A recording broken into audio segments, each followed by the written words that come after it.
Everybody, welcome back to In the RedZone. Michael Johnson, Shaun Brown here with you for Week 9 college football picks. But before we get started, please subscribe to the channel. If you have subscribed, like the video, leave a comment, and also hit that notification bell. You'll know every time we upload a new video. Shaun, Week 8, so many top 25 teams go down. Obviously, some of them were going to happen when you have top 25s going against each other. But big upsets with Louisville beating Miami on a Friday night. Texas Tech goes down. I know they didn't have their starting quarterback, but when you have a $50 million roster, or $40, $50 million, you got to be able to win with your backup quarterback. And there's no excuse for how that defense played. Your reaction, and then also Vanderbilt picking up another big win. So your reaction to Week 8. Yeah, the Georgia-Ole Miss game, I was thinking Ole Miss was maybe going to pull that one out. But Texas Tech, all I've heard is, yeah, their offense is good, but I've heard countless people talking about their defense and how good their defense is supposed to be. Um, you know, it's really hard to go undefeated in college football. I mean, really, really hard. Um, and I want to try to. Okay, so Arizona State's a good team. We've seen that throughout this year. They end up winning it on the last drive. That was just kind of one of those games that whoever had the ball last was probably going to win if they had enough time. Um, and Arizona State, driving down the field, last part of that game and scores that touchdown to put them up. It was pretty exciting. Not as fast as I was forgetting who rushed the field. Was it Virginia that rushed the field earlier this year? Yeah, And you were that like, was the man, super. Yeah, that was like super I've speed never rush. seen. Yeah, Yeah, I've never seen because that was that Florida State they beat. yeah. Yeah, so but it was just kind of funny because Arizona State just kind of started trickling out fans, and this has nothing to do with the game, but I just thought it was funny. So one guy jumped over a fence. Security's like, just go around the fence. Like, we're not going to stop you guys. Just go around the fence. But it just good for them. Good for them to get a good win at home. And now, they're kind of back in a good position in the Big 12, Arizona State. I mean, they have one loss now. A lot of Big 12 teams have one loss in the conference, and that thing is almost wide open because BYU sits on top, and we'll just kind of see how things shake out for the rest. That might be one of the more interesting conferences to kind of Yep. keep an eye on the rest of the way out. Yeah, BYU, Texas Tech, Arizona State, and then Cincinnati. Can't count them out right now. Yeah, yeah. The But other, yeah, LSU goes down. LSU goes down. Their second loss of the season. Georgia Tech just continues to win.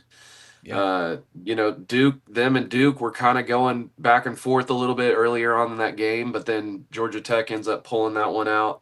Notre Dame beating their main rival USC. yeah. I'll try not to say that with a big smile, but BYU takes down Utah. Um, Buckeyes get the and shutout over Wisconsin, which I said yeah, Wisconsin wouldn't yeah, score. and Texas getting that point spread. I think we had it at 12.5, and Kentucky, sends the Yep. game into Hey, overtime. Seth McGowan goes down with did an you watch that injury, game? but I didn't. I wasn't able to. We had Listen, a Halloween party here at my house, and we were working all day, all day. that was absolutely pathetic by Kentucky. Go to overtime. You get the play down to the 1 yard line. First and goal from the one. They can't get it in. And on third down and fourth down, the running back jumps from 2, 3 yards back to try to dive across the line. Power it in there. What are you doing? Yeah, I can't believe Mark Stoops didn't rip his butt. I mean, what is he trying to do? You're not going to get in doing that. And then all Texas needs is a field goal to win. yeah. Well, Seth McGowan going down with an injury. Apparently, he had to be taken off by EMS. I mean, I didn't see pictures or anything, but all I saw was that emergency personnel was taking him off the field, and hope he's doing okay. I hope it's nothing that's going to keep him out for his final year because, man, Yeah. he was kind of turning it around. But Yeah. I I'm was just trying to trying to think if there look was another through. one. Um, I'm looking here. Oh, UCLA Penn beats State Maryland. loses again. They lost to Iowa.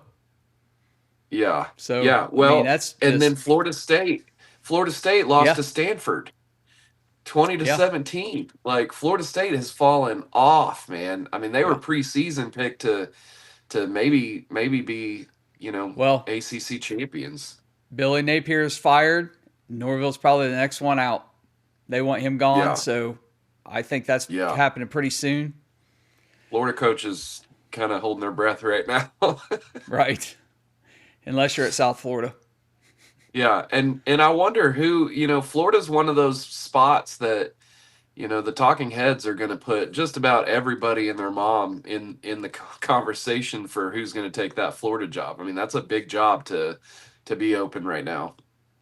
Well, I just think overall, if you look at the jobs that are open, you got Penn State, you got Florida. Florida State will be there. Oklahoma State was the first one with Gundy. They still haven't filled the position. There's just a lot of openings right now at some good name schools, and there's no movement yet. And with Penn State, I've heard 12, 13 different coaches. You go from Matt Rule to Nick Saban now. I've heard Matt Campbell. I've heard Urban Meyer. I mean, everybody's being mentioned for that. They don't have anybody yet, and I would think a school like that wants to move quick, wouldn't they? I would think so, but it just depends. I mean, it depends on. I think at Penn State, I think I saw, and again, if I'm wrong on this, feel free to let me know in the comments. But I think, well, this could be OSU. I think, okay, I think I'm getting Penn State and Oklahoma State mixed up. I think it was Oklahoma State. Their AD was not working under contract at this point. That could all be resolved. But what kind of relationship does the school have with the AD at Penn State? I don't know. I don't know a lot of the goings on of Big Ten athletic departments, but is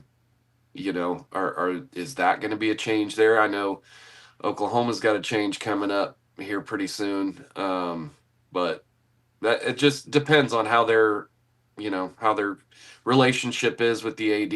And sometimes football, if that's not working out, sometimes the football or the athletic director gets kind of a look at, like, Yeah. are you going to be able to make a good hire here? Because that drives a lot of sports, a lot of athletic departments around the country. I do want to point one thing out before we get to the picks. When it comes to coaching hires and everything that's going on in college football with the more parity with NIL and transfer portal and things like that, prior to 2020, the big investment that a lot of schools made, LSU did it, Michigan did it, Penn State's in the middle of it, is these multi-million, hundreds of millions of dollars investments, excuse me, in facilities. The nicest stadiums, the nicest practice facilities, the nicest locker rooms. And everybody did this to entice recruits. Now you're spending money directly on recruits. The facilities don't really matter. And a great example of that, SMU. Do you know SMU has not lost an ACC game since they joined the conference? That was a stat I saw today. They have got the most dinkiest little stadium of any Division I college football team. It's little. It doesn't matter. The facilities do not matter. The uniforms don't matter. All that stuff that Oregon does, none of that matters. How much you can pay a player is all that matters. They will go play in a Rust Bucket Stadium if you will pay them $12 million a year. Well, that's the reality we're in. And Penn State, hang on real quick. Penn State, not only did they have to pay Franklin like $50 million buyout, they're in the midst of having to pay for a $700 million facilities renovation. I mean, that is a ton of money. Yeah. So I just wanted to point that out, how facilities just don't matter anymore. Yeah. And schools are starting to get really smart about the good coaches like Kirk Cignetti. His contract, if anybody wants to try to come and pry him away before his contract is up, they got to pay $15 million to that school. I mean, so they're putting a buyout on the opposite side of it for, if we fire you, we owe you this money, but if you leave, whoever you're leaving to, they have to pay us 15 million. I mean, they're getting wise to it too, because they're not gonna miss out on some of that money. Well, and the same goes for like Vanderbilt. They're going to have to pay their coach big if they want to keep him. Yeah. I mean, they are 6-1 for the first time since what, 1950? I mean, if you want to continue to have that success, you've got to keep your coaches. If you want to keep your coaches, you got to pay. And I I say, saw something yeah, about how all the money they paid Cincinnati, how much it could do for education. Those schools aren't paying the buyouts. The schools aren't paying a lot of the salaries. It's your billionaire boosters who are pitching in for a lot of this. yeah, yeah. So you ready to get started? Picks. I think so. Yeah. All right, 15 games as usual. Last week I was 8-8. Boy, I'll tell you what, some things kicked my butt. The Ole Miss game, that last second field goal that just Yeah. put them over so they didn't cover because we picked Ole Miss. A lot of just last second non-covers last week. So let's see if we do a little bit better this week. Yeah, Apologize I for my was looking coughing. through this. I'd picked Nebraska, I'd picked Miami. Who knew that Minnesota was just gonna stomp a mud hole in Nebraska? I did. Shut up. I picked them. Vanderbilt gets the win. I did have them picked. Georgia Tech, gets the win over Duke, who was favored at the time that we picked it. Yeah. And yeah, man, some of these I did pick up my team, Oklahoma, and they You did. impressed. I would like to Yep. see. I just have the same concerns for them Yep. that I've had all We'll year. talk about that But here in a minute. yeah, Okay. let's keep going. First game, let's get started. UCLA is at Indiana. Indiana now up to number 2 in the rankings. They're a 24.5-point favorite in this game. For Indiana, Mendoza, the quarterback, he's thrown for a little over 1,700 yards, 21 touchdowns, 2 interceptions on the year. Linebacker Isaiah Jones, 37 tackles, 4.5 sacks, and 1 interception for the Indiana defense. So he's been playing lights out. For Indiana, their offense and defense, seventh in yards allowed, 4th in scoring. So I guess offense is 7th in rushing nationally, 4th in scoring. Defense 7th in fewest yards allowed rushing, and 4th in scoring as well. For UCLA, Iamaleava, since the last 3 games, he has been on fire. He did get hurt a little bit in that last game. I don't know if he's going to be available. I think he is. I'm going to pick as if he's available. But he did get hurt in that game. He's thrown for over 1,300 yards, 10 touchdowns, 5 interceptions. But he's also UCLA's leading rusher with 360 yards. That, to me, is a red flag. UCLA, 69th overall in offense, 117th in rushing. So they don't rush the ball very well. As far as turnovers go, UCLA, -1, Indiana, +7. Indiana is one of the best in the country at getting turnovers. One last thing I'll point out here. In the last 3 games, if you were to take the most points Indiana scored, which is like 38, and the least amount of points that UCLA has scored in a game, which is 20, it's an 18-point difference. I cannot see Indiana covering 24.5 here. I think it stays closer than that. Indiana clearly will win the game, but I think UCLA can keep it close. This is a different team from the first 3 games of the season. These spreads are set by power rankings, and that doesn't take into account the difference a team does after they fire a coach or things like that. It's an average of the overall. UCLA is undervalued right now. They're the pick in this game. Yeah, I have seen they are undervalued a little bit in weeks prior, but they are 3-7 in their last 10 games against the spread. They are covering well on the road. They are 6-2 against the spread on the road. Comparative to Indiana, they're 13-6 against the spread in their last 19 games, and Indiana is 9-3 against the spread in their last 12 games at home. So, that doesn't really tell us a whole lot. I mean, it just tells us that both of them are competitive respectively. Indiana's competitive at home, UCLA is competitive on the road. So with that, 24.5, just with UCLA has kind of been on a little bit of a surge as of late, and Indiana did just have the loss this last week. I don't know. This one could go either way for me, because Indiana could come out strong and say, that we're pissed off from the loss and Wait, want to Indiana didn't really make lose. Indiana No, did you're lose. right. You're right. You're right. Okay, so as far as sorry, I've got a different team on my head. But UCLA is still on a good stretch here. They've started playing a lot better. Um, yeah, I'm gonna go with you on this with UCLA, just with them being so competitive on the road. Um, do you have their last few games pulled up? No, I don't. I had looked it up Okay, before we I've started got shooting, it. but I've got it. It's taking a second.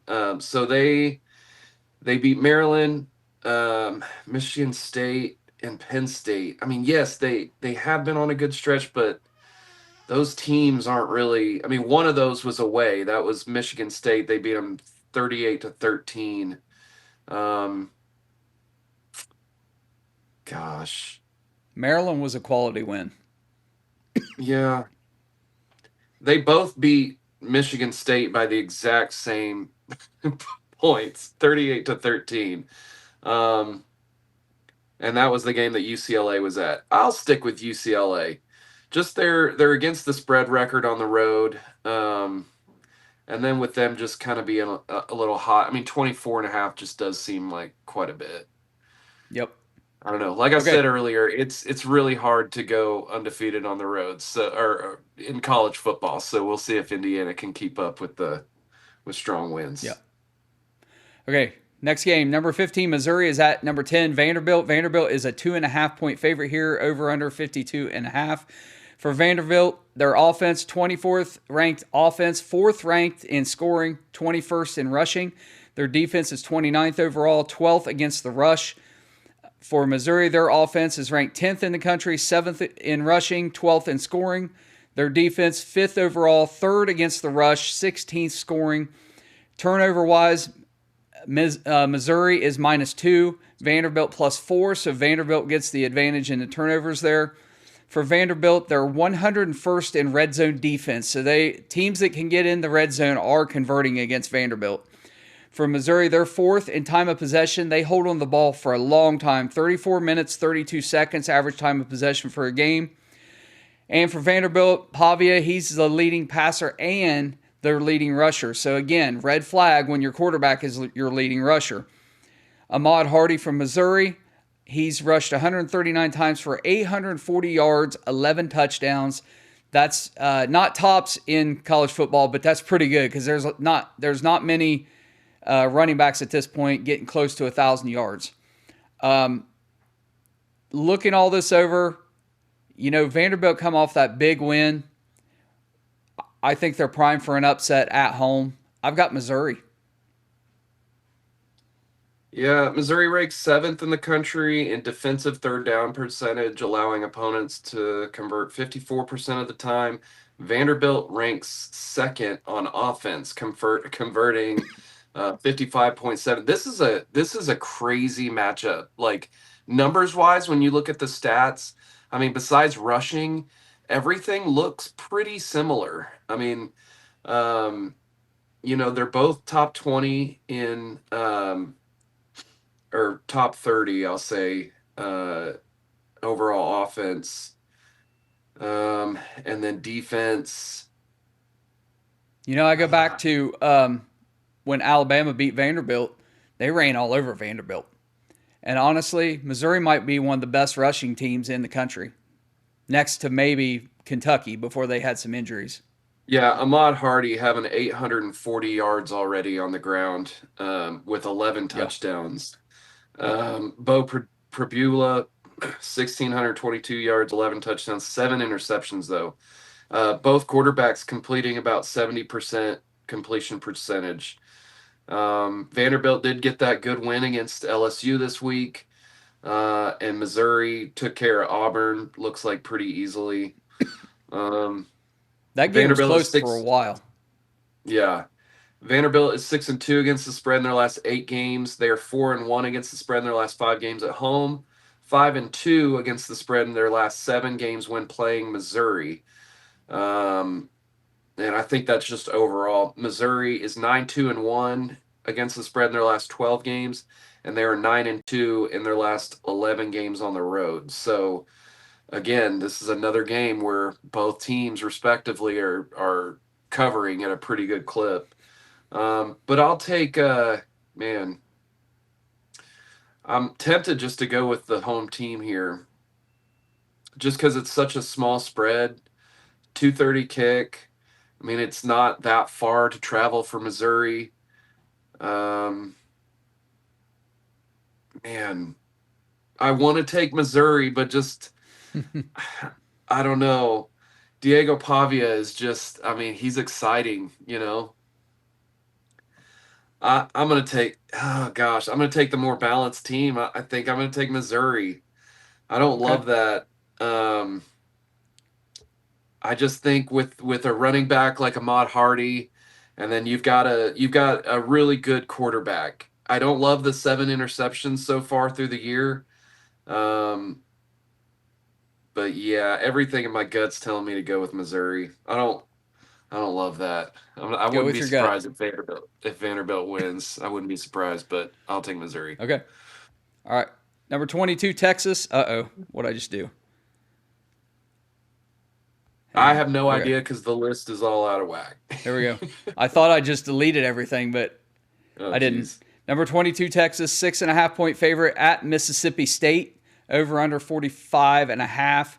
For Texas, Quintravion Wisner, he's ran 58 times for 220 yards, 2 touchdowns. That's only 3.8 yards per carry. For Manning, 298. Listen, in the last 3 games, last 2 games, no, 3 games, I'm sorry. 298 yards passing, 1 touchdown, no interceptions. Terrible, honestly.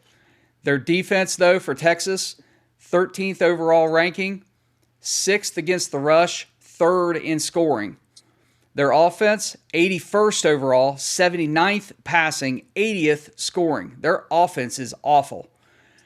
For Mississippi State, their defense, 30th against the pass, 37th in scoring. For Texas, they are 90th in third down conversion at 38%. Both teams are positive in the turnover margin, but both teams heavily, heavily penalized. They all get lots of penalties in each of these games. Texas should have lost against Kentucky. Kentucky lost that game. They just threw that game away. It was poor play calling in overtime. They had every opportunity to win that. Manning is not even a college quarterback at this point. I don't think he's good enough to be a college quarterback. I got Mississippi State outright winning this, and I'll definitely take them at plus 6.5. Yeah, so I'm going to take Mississippi State as well. When I first saw this, I thought I need to take Mississippi State. Texas just is not covering very well, so I'll give the wait. This is at Mississippi State. Yeah. Yep. Okay, so I'll give the home team first. Mississippi State is 7-1 against the spread in their last 8 games, and they are 5-1 against the spread in their last 6 games at home. While Texas is 2-7 in its last 9 games, and they are 1-6 in its last 7 games on the road. I agree with you about Manning. What I saw in the Oklahoma game was he's not a quarterback who's going to light the stat book on fire. But in that Oklahoma game, they made things so easy for him. I mean, They have he to. wasn't having He's he wasn't incapable of playing at a high yeah, level. he didn't have to, read a ton. They were giving just really simple offense, and it worked for him. And he actually, I mean, they had a very good game plan going into Oklahoma, and it worked for him. He picked his times. I think he was like 20 of 27. But he threw for less than 200 yards. I think that's just what kind of quarterback he looks like to me. Is not somebody who's going to go out and throw for 300 yards.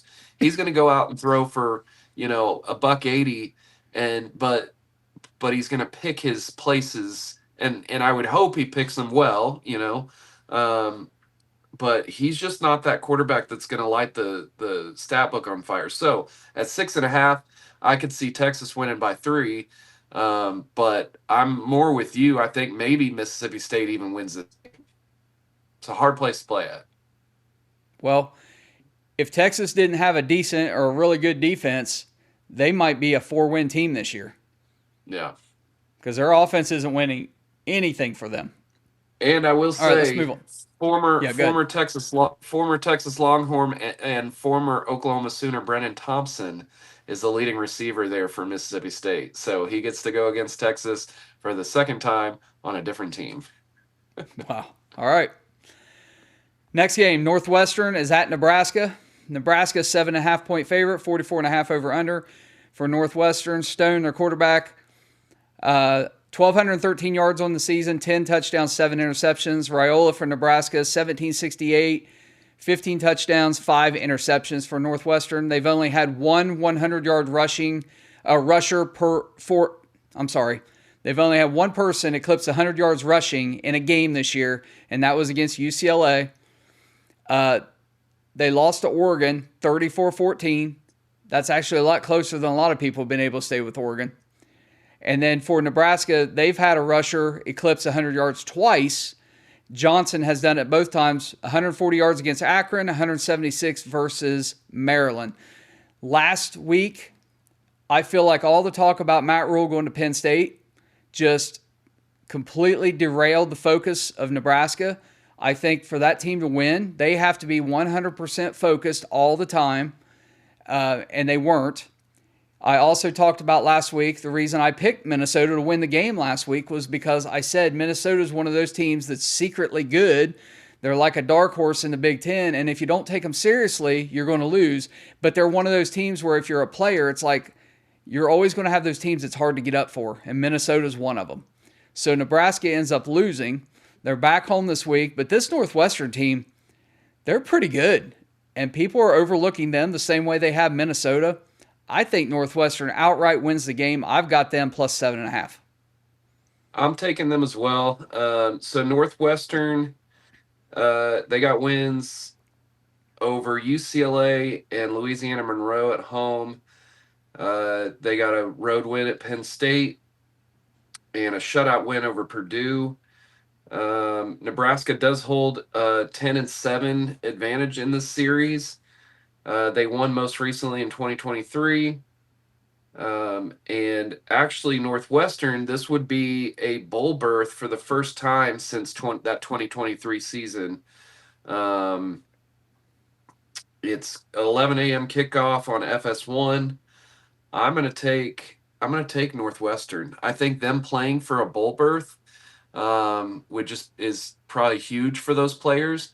And then Nebraska, I don't know what's going on. I don't know if Matt Rule's just he's just a good builder of a program. He needs to be somewhere that hasn't won for a long time and he can do some good things with them. But then what's his plateau? Because it seems like they've kind of capped off. I mean, I think that he seemed very enthusiastic about the idea of being Penn State's coach. I think he's just waiting for that phone call, and I think all his players know it. And I think they're all like, man, he's walking out on us. He's walking out like it's over. That's so crazy. That's just crazy because, I mean, just a few weeks ago when they played Michigan, we were sitting there saying, it was Michigan who had the locker room drama and stuff, that Nebraska didn't have that on their side. And I hope that's not the case. I do love Nebraska fans. I hate to pick against you, but you're 2-5 against the spread this season. Cornhuskers are 2-2 against the spread at home this season, and Northwestern's 5-2 against the spread this year, and they're 1-1 against the spread on the road. So they've split their road games. So, but yeah, I'm going to take Northwestern. I see two different trajectories right now. I think Northwestern's won their last 3. I think they're on a 3-game winning streak. If I didn't. No, 4 straight. They've won their last 4. I think they've won every game since Oregon, right? Since they lost to Oregon. Oh, okay. Man. Yep. Okay, let's move on. Number 23, Illinois is at Washington. Washington is a 4.5-point favorite. That was a shocker to me. 56.5 over under. For Washington, Damon Williams, the quarterback, he's throwing for 1,837 yards, 10 touchdowns, 4 interceptions. But in the month of October, he has thrown for 4 touchdowns, 4 interceptions. So he's not been playing well this month. 3 interceptions against Michigan last week. For Illinois, Altmaier's thrown for 1,821 yards, 13 touchdowns, 1 interception, and Illinois is coming off of a bye week. I don't see how Washington is favored here. They look terrible against Michigan. They struggled against Maryland. I mean, Illinois, they played really well against Ohio State, at least probably the best anybody's played so far. And I just think Illinois is a better team here, even though they're going on the road. I know you've heard me say this year about time zone changes and things like that. I just think Illinois is a better football team. Maybe Washington can get out of their funk, but I'm going to take Illinois based on what I know and based on the stats. Yeah, what happened against Michigan was Damon Williams went 20 for 32, 209 passing yards with 3 interceptions. Yeah. So you give up the ball that much, and it's going to be pretty tough to win a ball game. So this is at Washington, so could probably get a point and a half for that maybe. It's a 2:30 Central Standard Time. Washington is 5-2, 2-2 in the Big Ten. Man, I want to go with Illinois here. Washington is 3-6 against the spread in its last 9 games. They're 6-3 against the spread in their last 9 games at home. So covering at home pretty well. Illinois is 9-2 against the spread in their last 11 games, and they're actually 9-2 against the spread in their last 11 games on the road. So they've been a little bit of an undervalued team. Which, surprising start to the year until they met Indiana. I mean, they were being really looked at as a really solid team. Yeah. But then Indiana just they had other plans for them. So I'm going to go with Illinois here. I think I'm with you. I'm surprised. You said a 4.5 point Yep. favorite Washington was? Okay. I'll take Illinois. The other time I picked them was I think I took them against Indiana, thinking that Illinois was the better I team. But I'll take Illinois in this game. I like how they're covering. Okay, next one. Number 25, Michigan, 14-point favorite at Michigan State, over under 45.5. For Michigan, Underwood, 1,440 yards, 7 touchdowns, 2 interceptions. For Michigan State, Childs, 1,262 yards, 10 touchdowns, 3 interceptions. He actually can get the ball in the end zone through the air. For Michigan, the running back Haynes, he's rushed 95 times for 705 yards, 8 touchdowns. That's where Michigan's really good, is on the ground. For Michigan, their offense is 22nd in rushing, 70th in scoring. For Michigan, their defense is 24th overall, 57th against the pass, 17th scoring. For Michigan State, their offense is ranked 108th in college football, 77th in scoring, 107th in rushing. They cannot run the ball at all. Their defense is 121st in scoring. For turnovers, Michigan State -3, Michigan +9. So everything here says Michigan.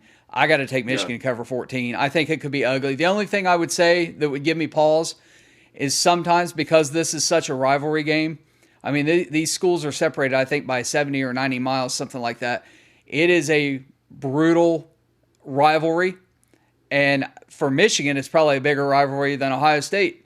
But ultimately, Michigan gets the win over USC. That was a big win for them. They come back, go to Michigan State. It's no different than a home game, as close as that campus is. And they're just much better football team than Michigan State. So I'll take Michigan to cover 14. Yeah, as you were saying that, I was trying to look into the I didn't have them in the last game we have on the list. Okay, so Michigan State is 3-9 against the spread in their last 12 games. The total has gone over in 5 of Michigan State's last 6 games, so teams just probably beating them pretty handily. And Michigan State is 12-4-1 against the spread in their last 17 games when playing Michigan. So they cover well in this rivalry. but they're 2-4-1 against the spread in their last seven games when playing Michigan. So, um, I guess there was a time there where Michigan just wasn't very good. Michigan State was, I do remember them in years past having some decent teams. So Michigan is 14-1 against the spread in their last 20 games on the road, covering really, really well on the road. I don't have it when they're playing at Michigan State, though. Oh yeah, I do. 2-6 against the spread in their last 8 games when playing on the road against Michigan State. So, it's a rivalry game. Anything can happen, That's why I don't love it. Hey, remember like 2018, 2019, the punt block for a touchdown? Michigan's punting the ball. Oh yeah, blocked. It's my like favorite 7 seconds to go. all time. Yeah, yeah, it's my favorite. He scores. Yeah, remember that? Then the ball's loose. Yeah. Well, the last play of the game. Hey, but I will say that guy, I forget the name. Was it? Oh gosh, I'm not even. Oh, he crushed his hip. The guy who got the ball and scored the touchdown. Destroyed his career. Hip. Yeah, knee goes into the ground and just his hip just explodes out of his socket. Yep. And gosh, I love watching that for the call, but I rarely ever finish it because I'm like, I just feel so bad. The team's dogpiling on him. He just blew his hip out of his side. Yeah. Gosh, yeah. But you know what? I'll say this. It's a cool moment, if I'm in his position as a player and my career is going to end, what a way to go out. Because that play will be replayed for over and over and over, and people will remember his name. So if it's going to happen, what a way for it to happen. Yeah, I mean, to me, that's almost as memorable as, like, the Auburn kick six. Like, that you'll never forget. I mean, the meme of the surrender cobra, the guy, with his arms up, that comes from the Michigan fan that was in the stands. That came from that game. So or the memorable Boise State over OU in the bowl game in 2007. Oh gosh, Statue of Liberty. I won't even watch those. I don't even watch those. Top 10 best plays in college football history. I just skip right through it. It's usually like number 5. Who do you have here? Michigan State. Yeah. So 14.5 was what we had. 14. Okay. I'm going to get rid of that 5. Yeah, Michigan State's one of those teams too that I can't ever figure out. Like, I'll pick them. I've said this for years. I'll pick against them, and then they'll end up being competitive in that game. So you know what? This year, I'm going to take Michigan State. I'm going to go against Michigan. I know what can happen. I know what the stats tell me. But with it being a 14-point spread, because you'd think this number would be higher. But it's a rivalry game. It's at Michigan State. I don't know. They're both 3-4 against the spread this year. So I'm gonna take Michigan State. And it's the opening line. It could move a little bit different. Yeah. Yeah, that's true. Okay, let's move on. Minnesota against Iowa. Iowa is a 7.5-point favorite. Over under here, a low 38.5. This is a rivalry game. I think it's the Paul Bunyan Trophy or some kind of jug or something like that. I just know it's a rivalry game between them. Some quick stats here for Minnesota. Lindsey is thrown for 1,437 yards, 10 touchdowns, 3 interceptions. Gronowski. Yeah. He's only thrown for 811 yards, 3 touchdowns, 4 interceptions for Iowa. I don't know where Iowa's getting these wins from. I really don't, because it's definitely not coming from their quarterback or their offense. For Minnesota, defensive lineman Anthony Smith, 7 sacks on the season so far. He's getting to the quarterback. I have Minnesota winning this. I don't know how Iowa's getting these wins, but Minnesota, I will say, is a good football team. They're not ranked, but they're a very good football team from what I've seen them. I know they struggled against Ohio State, but so has everybody else. But they've been very good in the other games that they've played. So I'm taking Minnesota to upset Iowa. Yes, so I've got Minnesota and Iowa each have a 2-game winning streak in conference.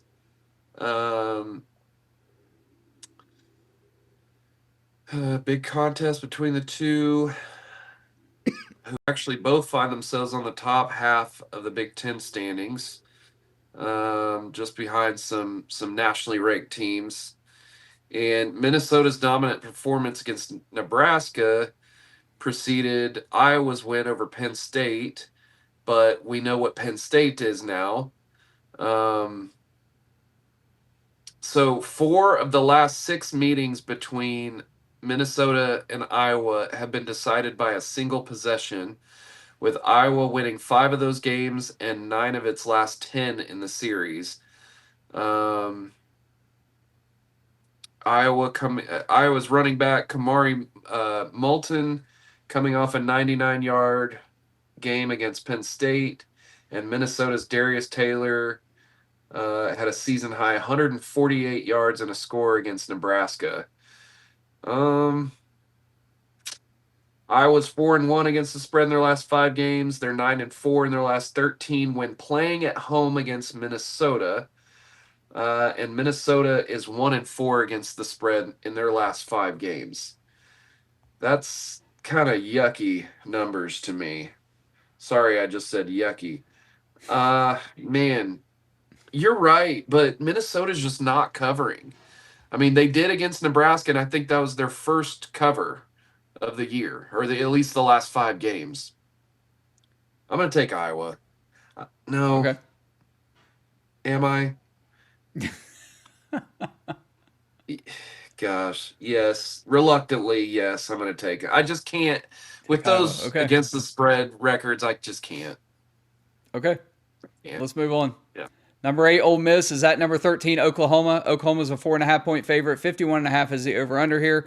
Stats here, OU on offense, they're the 74th overall offense, 52nd passing offense, 98th rushing, 70th in scoring.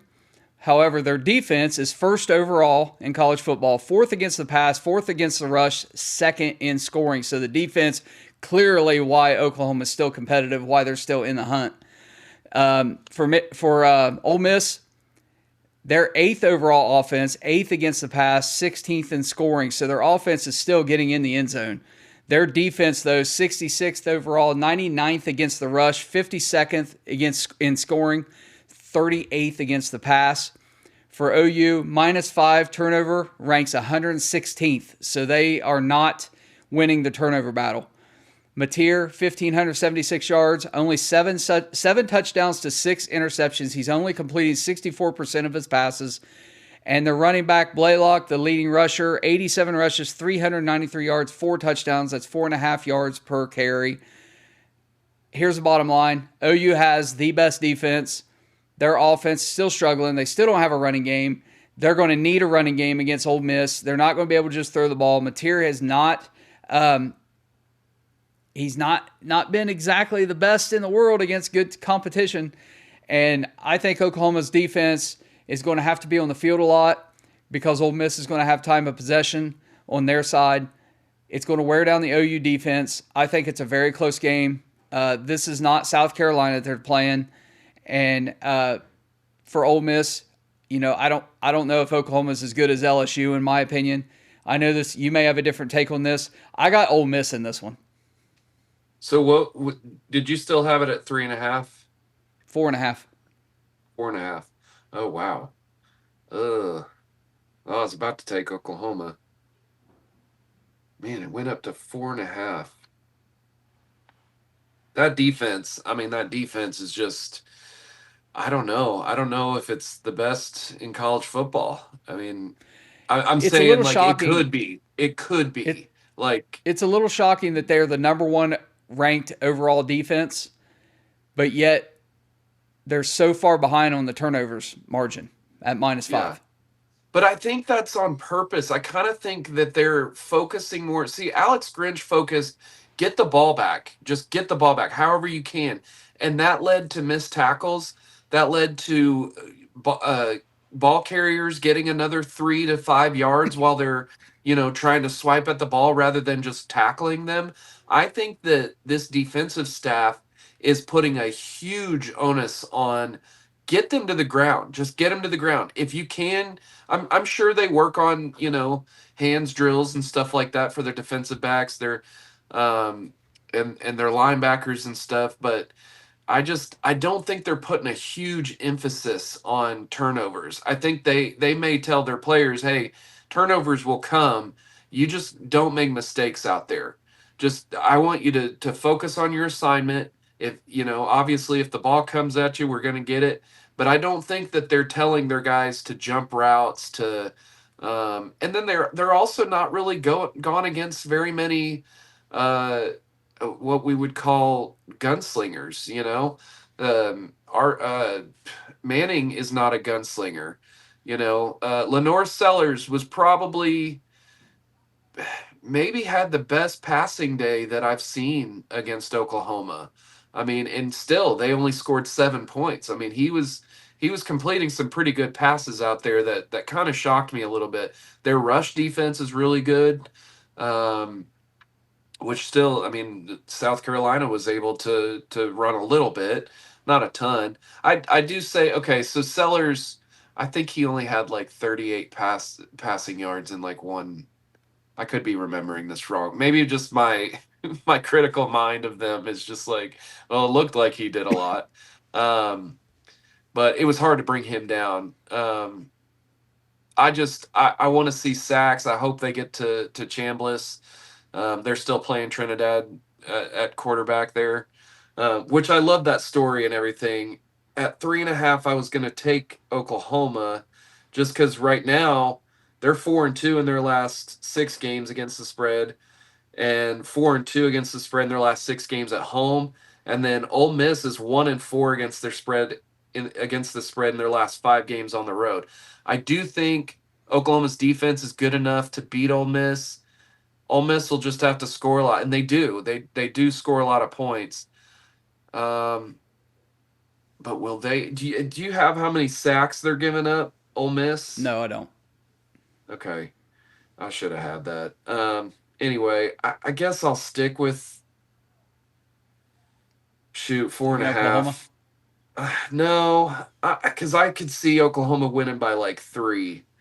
Um, so I'll take Ole Miss. I'll take Ole Miss. Yeah, I think Okay. Oklahoma wins, but I think it's a really tight game. Okay. Let's move on. Number 18, South Florida, 3.5 point favorite against Memphis. 65.5 is the over under. High scoring game here. Memphis losing. They were I believe, in the top 25. They lost. That was another shocking loss, upset. South Florida is a very good football team. 3.5 on the road to Memphis. I don't have a lot of stats for this one. I just knew as soon as I saw this and glanced at it, I made a pick for South Florida. I'm going to stick with it. I got South Florida cover 3.5. Yeah, so this last game, Memphis got beat by UAB 31-24. AJ Hill passed for 175 yards, 13 of 25, with 1 touchdown, 1 interception. Um, and let's see. For Memphis, Brandon Lewis is their leading passer. Had 1,337 yards, 8 touchdowns, four interceptions. Sutton Smith is their leading rusher, 480 yards on the ground on 75 carries, 6 touchdowns. Receiving, Cortez Braham, 491 yards receiving on 29 catches, 5 touchdowns. And for South Florida, Byron Brown is 1,695 yards, 16 touchdowns, 5 interceptions. He's also their leading rusher for 475 yards, 99 carries for 6 touchdowns. And then Chase Nimrod is their leading receiver with 466 yards receiving on 23 catches and that's good for 3 touchdowns. So Memphis is 6-1 against their spread in their last 7, 4-0-1 against the spread in their last 5 games at home.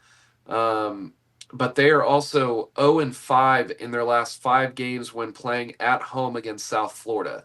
So in their last 5 contests at home, Memphis has not been able to cover. USF is 6-1-1 against the spread in their last 8 games, and they're 8-3 against the spread on the road. So I'm going to take South Florida.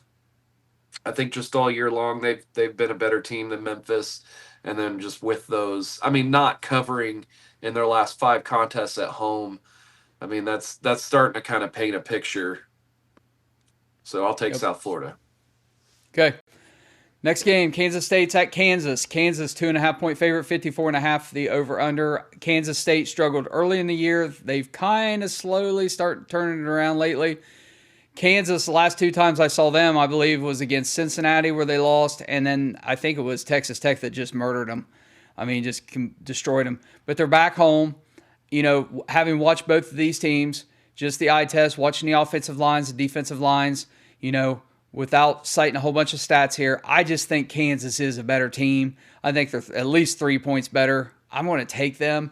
If it was 3.5, I might be go with Kansas State, but at 2.5, I'm going to take Kansas. Yeah, Kansas State. I think did they have a bye week this last week? Did they both have bye weeks this last week? I think they did. Yeah, they had to have because their last games were on October 11th. So Kansas was beaten by Texas Tech 42-17 on October 11th. I mean, Jalen Daniels still had a decent game with 255 yards, 27 of 33 on passing. That's 81% completion percentage, almost 82%. He had 2 touchdowns and no interceptions. It looks like they had trouble rushing the ball there against Texas Tech, but Texas Tech has a really good defense.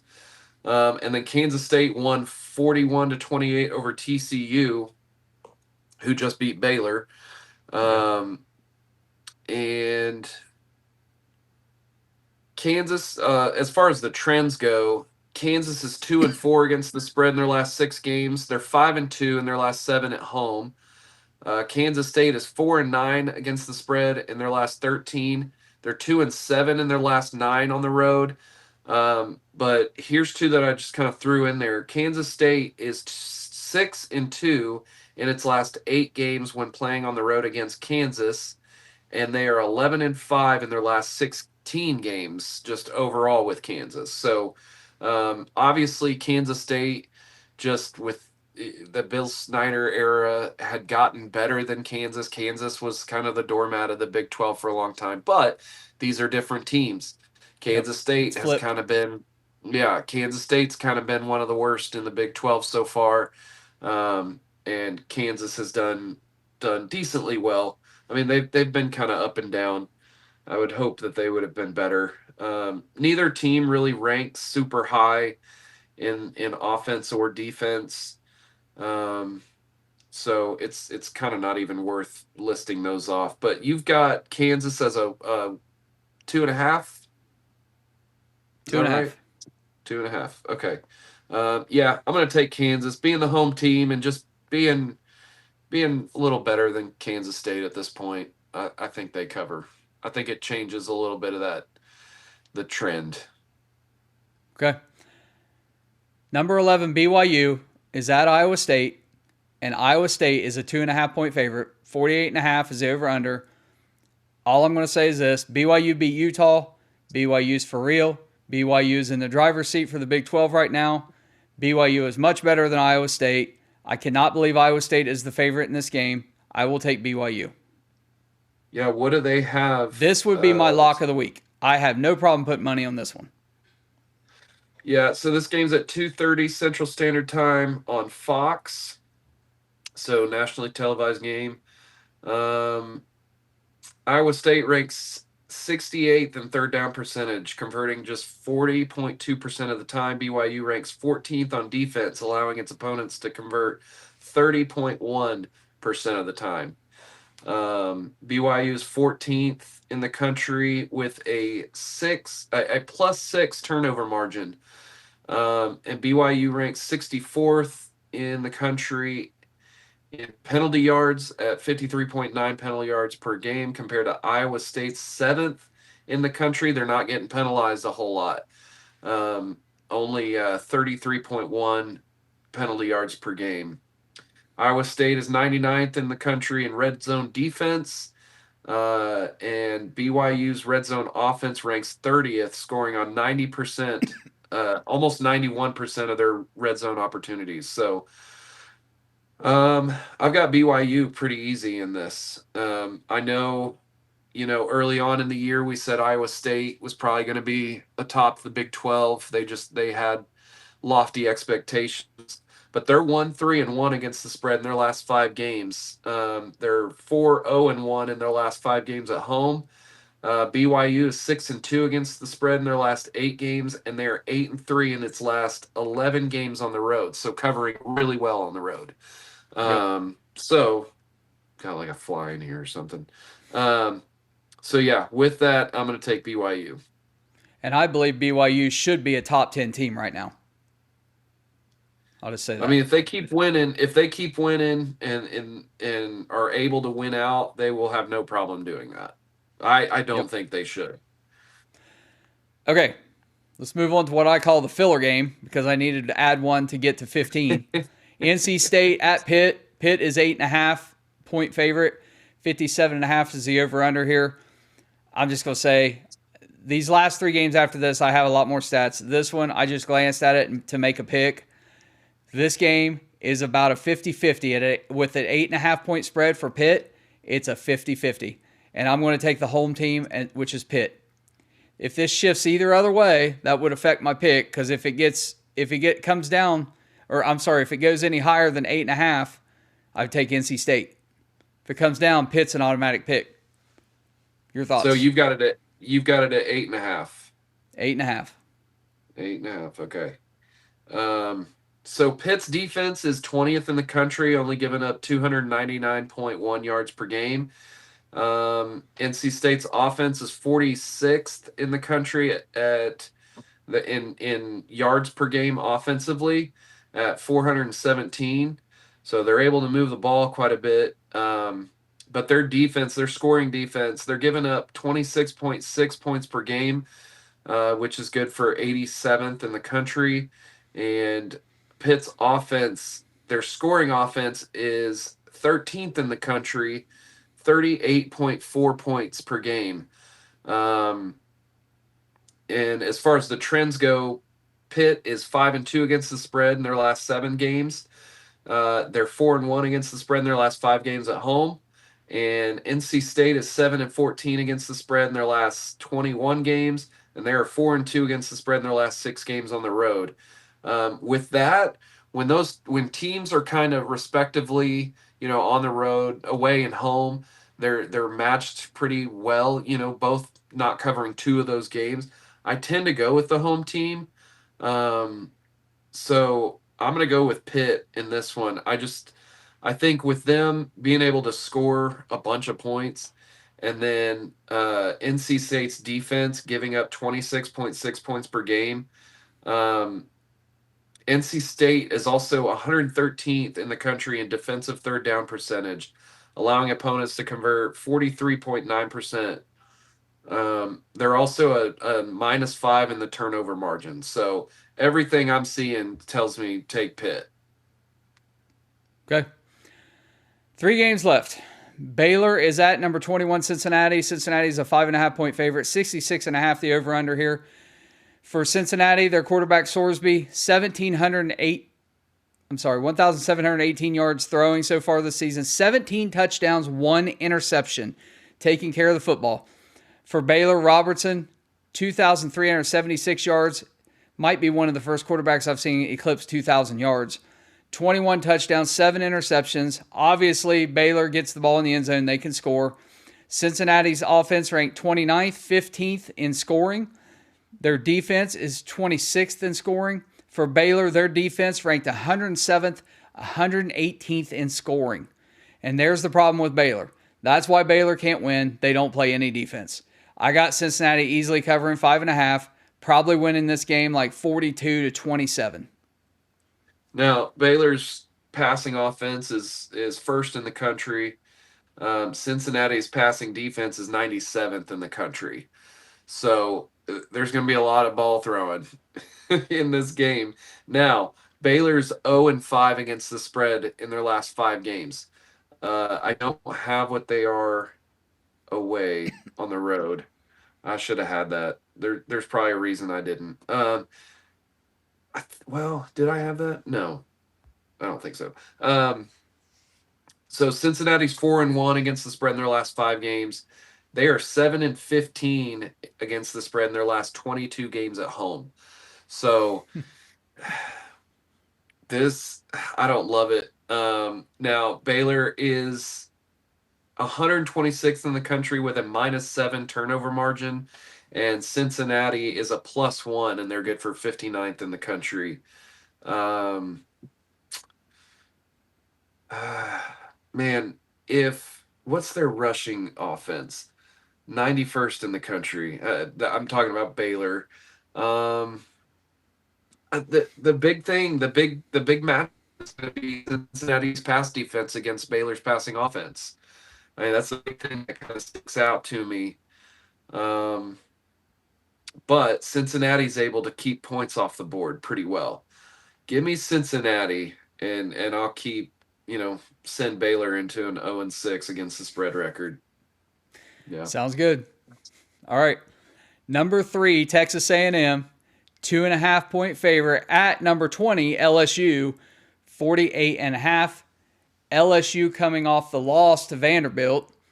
Texas A&M at the top of the SEC at the moment. For LSU, their offense, 84th overall, 86th in scoring. Their defense is 26th, 9th in scoring. For Texas A&M, their offense is 17th, 27th in scoring. Their defense, 37th, 62nd in scoring. But for Texas A&M, their defense, 127th in college football in red zone defense. That's pretty bad.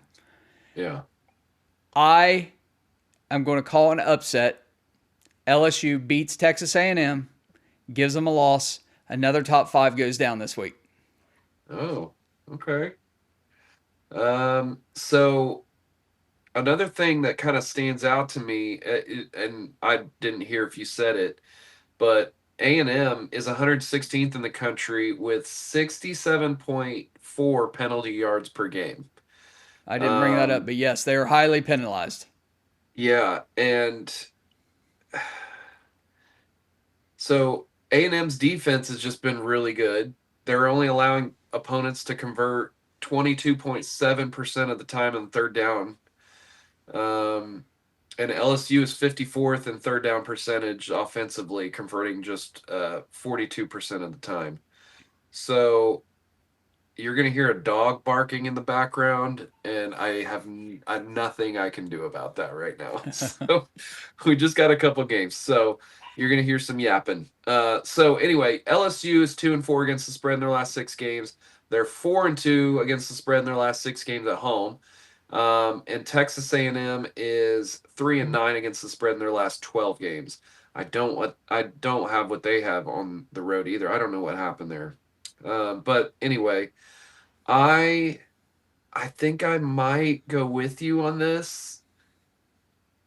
Taking LSU at home to get the upset, which at the beginning of the year we would have never thought that we'd be going into this game saying that LSU can pull the upset. Right. So, I said, you're taking really LSU. Hard. I'm taking LSU. I think it's really hard to go undefeated. And there's, Texas A&M's got to slip up at some point. Why not this week? Sounds good. One more game. Houston at number 24, Arizona State. Arizona State, 7.5-point favorite. 47.5 is the over-under. For Arizona, they're 14th in turnover margin at +6. Houston is 15th in red zone offense, converting 95.5% of the time. For Arizona State, third in time of possession, holding the ball 34 minutes and 42 seconds per game on average. Houston is 27th in scoring defense at only giving up 19 points per game. And for Houston, their quarterback, Wigman, 1,380 yards, 11 touchdowns, 2 interceptions, so he does not turn the ball over. Arizona State, I thought it was shocking that they got the win over Texas Tech. I really didn't think they'd win that. 7.5 is huge here. I think this is a very close game. I don't know who wins. Arizona State might win by 3. I don't see them cover 7.5. I think I'll take Houston and plus 7.5 here. So this is another one where kind of the trends don't really tell you a whole lot. Arizona State is 4-1 against the spread in their last 5 games. They are 11-1 against the spread in their last 12 games at home. And Houston is 6-2 against the spread in their last 8 games. I don't have their away. Wait, maybe I do. Houston against the spread away is 2-1. So they've covered 2 games, haven't covered 1 on the road this season. And if you're taking the over under, the total has gone over in 5 of Houston's last 6 games. The total has gone under in 5 of Arizona's last 6 games. So not really a whole lot. Right. Not really a whole lot there. As far as my notes go, 6:30 Central Standard Time game on ABC.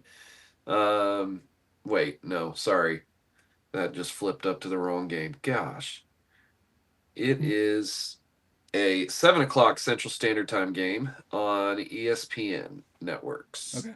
So just whatever they can get it on, probably. Arizona State is 117th in third down percentage, converting just 34.3% of the time. Houston ranks 38th on defense, allowing its opponents to convert 35% of the time. Arizona State is 14th in the country with a +6 turnover margin. Houston's 15th in the country in red zone offense. And Houston ranks 63rd in the country in average time of possession compared to Arizona State's 3rd ranked average time of possession. I'm going to take, man, did you have 8.5 or 7.5? 7.5. 7.5. Okay, so it's dropped. I think I'm going to take Arizona State. I think that win against Texas Tech, I think that was huge. That was such a gutsy win just at the end of that game. That was one of the only ones I was able to actually sit there and watch. The rest of it, Alabama, Tennessee was on. I was trying to find other games, but that game was worth watching till the end. But I'll take Arizona State. Okay. At home, sure. Guys, that's our picks for week 9. Unfortunately, Shaun and I both have to be at a wedding this Saturday. We'll be sneaking watching some games on our phone when we can, but we're not going to get to watch a lot of them. It's unfortunate. Yeah. I mean, yeah. I don't know who gets married during football season. I did, but I did it on a Sunday. I didn't do it on Saturday. I did it on a Friday. Yeah, I did it on a Friday. And it was the year. Okay, so I don't know if I've ever told this on here, but it was the year of conference realignment is 2012. And, I didn't know. I just knew we were going to bring in some more teams. TCU was coming in, West Virginia. And so I said, OU normally has a bye week right before the OU Texas game. Or right after the OU Texas game, because OU Texas used to be the first weekend. First Saturday. First Saturday of October. Yep. And so I was like, hey, let's just do the second. That's always a bye week. There's always a bye week after OU Texas. We'll just do it that week. And you, of course, with a wedding, you have to plan months in advance. So almost a year. Yep. Then, right. And so summertime comes around. We got married in October, obviously, but summertime comes around and big letters, conference realignment has changed the schedule for some, Big 12 matchups. And of course, the main game that was moved was the OU Texas game getting moved to the second Saturday, which is mostly going to fall on my anniversary. So luckily we had it on a Friday night. I was smart enough to do a Friday night and still had some friends that couldn't make it because they were driving down a little early. But yeah, just gosh, I'm glad I didn't do it on that Saturday because the next year, this was 2012, 2013, Texas stomped Oklahoma, and on my first anniversary, I'm just pissed. Well, when I got married in 2009, it was in Washington, D.C., and everybody had to come from out of town. Yeah. And it was the same weekend that USC played at Ohio State. And I remember my best man, my cousin Eric, at the wedding reception, after he got really, really drunk, comes walking up to me, and he said, I just want you to know how much you mean to me. I had to give up my tickets to the game to come to your damn wedding. Hey, that was the best wedding I've ever been to, so he should have been thanking you. Well, you guys should. I mean, we had a $3,000 open bar, and you all drank it before I even got a drink. So lasted like an hour. Yeah. Right. Man. All right. Let's let them get out of here. All right. Let's wrap it up. Guys, thanks for watching. Subscribe if you haven't subscribed. Like the video, leave a comment, and hit that notification bell. We'll know every time we upload a new video. We'll see you next time. You guys have a great weekend. Take care.